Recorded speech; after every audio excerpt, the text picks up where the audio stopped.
हाँ तो विद्यार्थियों, टेंस के टॉपिक के अंदर अपने पास्ट टेंस जो है वो कंप्लीट कर चुके हैं। आज अपने पास्ट टेंस के बाद में टेंस का मेन तीसरा पार्ट स्टार्ट करते हैं, फ्यूचर टेंस।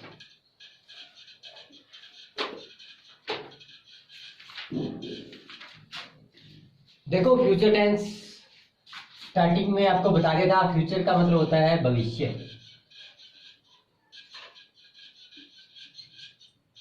तो फ्यूचर टेंस कहलाता है अपना भविष्य काल, यानी कि जो आने वाला कल होता है भविष्य, वो होता है फ्यूचर। अब इसी प्रकार अपने जिस पर अपने प्रेजेंट और पास्ट के अंदर चार चार पार्ट पढ़े थे, उसी प्रकार अपने फ्यूचर के चार पार्ट पढ़ेंगे। तो सबसे पहले फ्यूचर अपने स्टार्टिंग कहते हैं number 1 part, future simple. Simple कह दो या फिर इंडेफिनेट कह दो। इंडेफिनेट की स्पेलिंग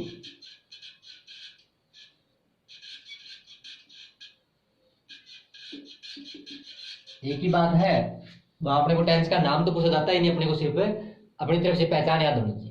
तो फ्यूचर सिंपल या फिर फ्यूचर इंडेफिनेट टेंस अपना आज इसका करेंगे फ्यूचर का पहला पार्ट। पहचान देखेंगे।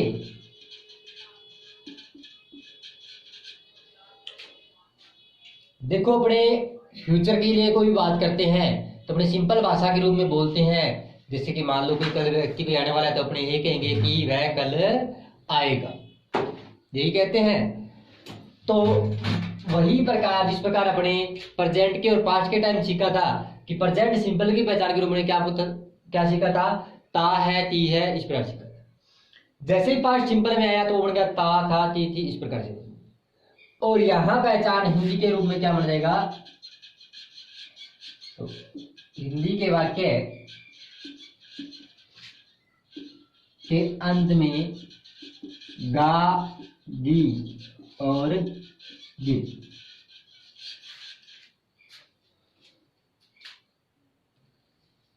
उसमें है आ जाएगा, उसमें था आ जाएगा और उसमें गा, गी और गी,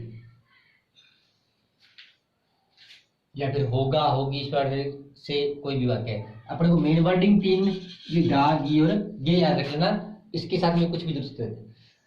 अब अपने वाक्य पहचान के बाद में इनकी आती है हेल्पिंग वर्ब की बात।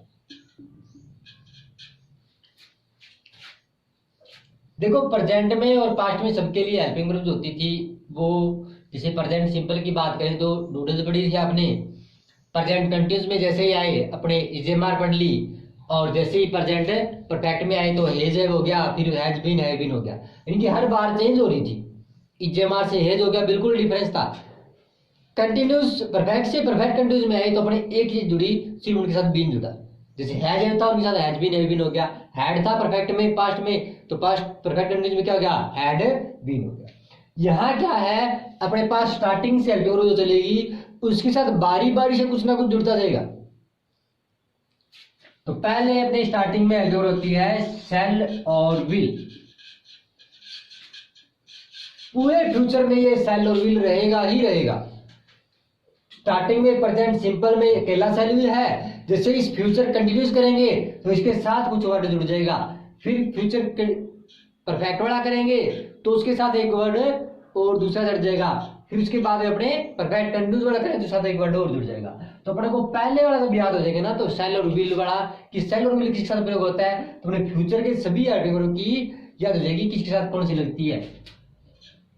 तो यहां देखो, आई और वी इन दोनों के साथ लगता है शैल।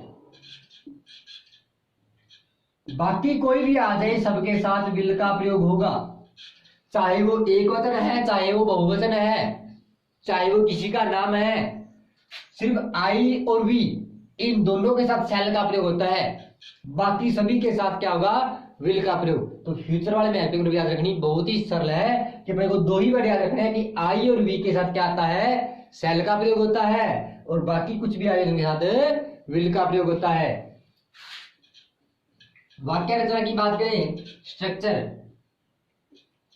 पॉजिटिव में आएगा सब्जेक्ट, और दूसरे स्थान पर हेल्पिंग वर्ब, उसके साथ में वर्ब की first form plus object plus any other.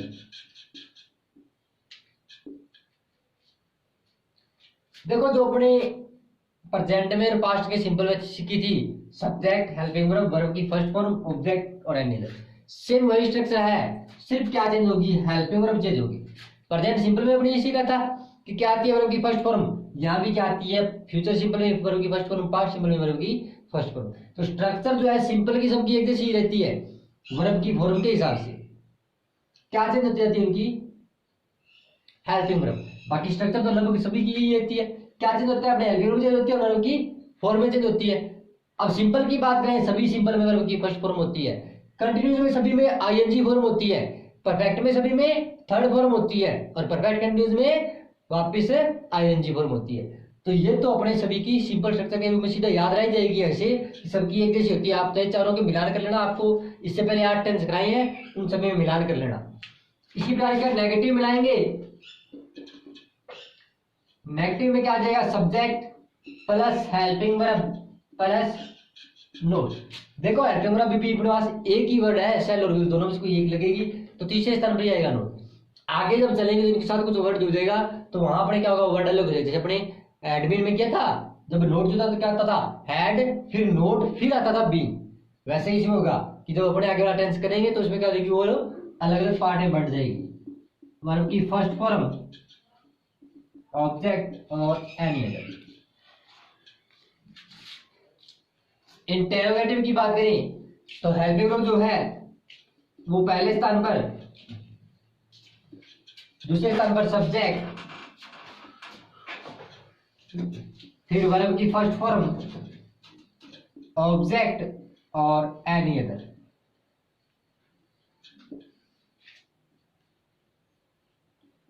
और negative interrogative, helping verb, subject, तीसरे स्थान पर नोट, और बाकी जो स्ट्रक्चर है वैसी की वैसी जो पहले अपने लिखी है सारी की सारी उसी प्रकार।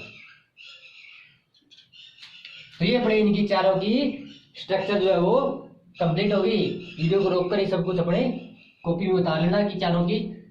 इसका ध्यान रखना एक तो कि सेल और विल का प्रयोग किसका होता है, आई और वी के साथ सेल, बाकी सभी के साथ विल। और ये चारों स्ट्रक्चर तो सभी की लगभग सेम रहती है, तो अपने को ज्यादा दिक्कत भी नहीं आएगी। अभी अपने इसके ऊपर करेंगे एग्जाम्पल। तो अब अपने एग्जाम्पल करेंगे। एग्जाम्पल लिखा हुआ है, कल जयपुर जाएगा। तो लास्ट में गास आ गया तो मतलब के अनुसार है, फ्यूचर सिंपल का है। सबसे पहले इसका पॉजिटिव वाक्य बनाएंगे अपने। सबसे पहले आएगा सब्जेक्ट, वह लास्ट में जाएगा है, मतलब कौन सा है ये, ही है, तो ही के साथ क्या लगेगा, देखो आई और वी दो के साथ ही सेल लगता है, बाकी सब के साथ विल, तो ही आ गया तो ही के साथ क्या लगेगा, ही विल। उसके बाद में वर्ब की फर्स्ट फॉर्म जाएगा यानी कि जाना, जाना गो। अब कहीं भी जाता का हो जाता है, कहीं जाता है तो क्या लगेगा, उस साथ टू लगेगा स्थान की जगह, और कहीं से आता है तो स्थान के साथ क्या लगेगा, फ्रॉम लगेगा। तो he will go to Jaipur. देखो जयपुर में जे जो है वो बड़ा लेटर में लिखा जाएगा, क्योंकि किसी भी स्थान का नाम आ जाए तो अपने क्या आ जाएगा, स्थान का नाम, व्यक्ति का नाम, तो क्या लगेगा हमेशा पहला लेटर बड़ा लिखा जाएगा, वो चाहे कहीं आ जाए, किसी स्थान पर आ जाए। तो जिसमें जयपुर का जे लेटर जो बड़ा होगा, बाकी स्मॉल लेटर मिल जाएगा। He will go to Jaipur. अब अपने एंगे तो बचेगा कल। अब कल देखो अपने पीछे वाला बीत गया, उसको भी कल कहते हैं हिंदी में, आने वाला होता है उसको भी कल कहते हैं। तो ये है आने वाला कल, तो कल जयपुर जाएगा, तो कल जाएगा यानी कि जो आने वाला कल है उसके लिए कह रहा है। पीछे बीत गया कल, उसकी आपको बताई थी, पीछे वाले पास्ट टेंस में किया था, पास्ट सिंपल में, उसके लिए आता है यस्टरडे, और जो आने वाला कल आता है उसके लिए आता है टुमारो। तो इसका पॉजिटिव वाक्य बन जाएगा, he will go to Jaipur tomorrow. Negative बनाएंगे, सब्जेक्ट आ जाएगा ही, हेल्पिंग वर्ब विल, और तीसरे स्थान पर नोट, वर्ब की फर्स्ट फॉर्म वही रहेगी गो टू जयपुर, और आगे वैसा का वैसा।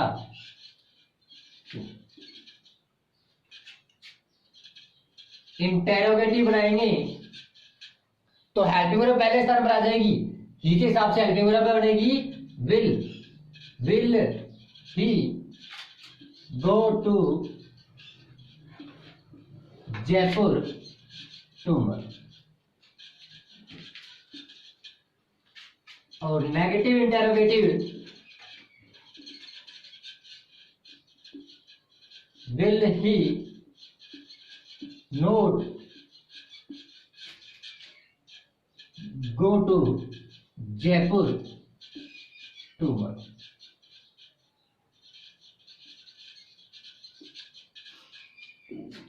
तो ये अपने इनके चारों के वाक्य जो एग्जाम्पल कंप्लीट हो गए। वह कल जयपुर जाएंगे, इसके चारों वाक्य अपने पास कंप्लीट हो गए। अभी आपको इसके ऊपर कुछ मैं प्रैक्टिस के लिए क्वेश्चन लिखता हूं। तो यहाँ आपको 5 एग्जाम्पल लिखे हैं। इन 5 एग्जाम्पल को आपको पास्ट सिंपल के हिसाब से इन सभी के 4 वाक्य कंप्लीट करने हैं। पॉजिटिव, नेगेटिव, इंटरोगेटिव और नेगेटिव इंटरोगेटिव। वाक्य को ढंग से पढ़ना। मैं बताता हूँ बोल के सबको कि मैं पुस्तक पढ़ूंगा। दूसरा लिखा है वह कहानी लिखेगी। तीसरा लिखा है राम कल कार्यालय खोलेगा। चौथा है वह नई कार खरीदेगा। और 5वां हम मैच जीतेंगे। तो ये 5 एग्जाम्पल हो गए। आपको उन 5 एग्जाम्पल घर पे प्रैक्टिस करनी है। तो अपना फ्यूचर जो सिंपल सेंटेंस है वो टेंस है जो कंप्लीट होता है। बाकी नेक्स्ट पार्ट।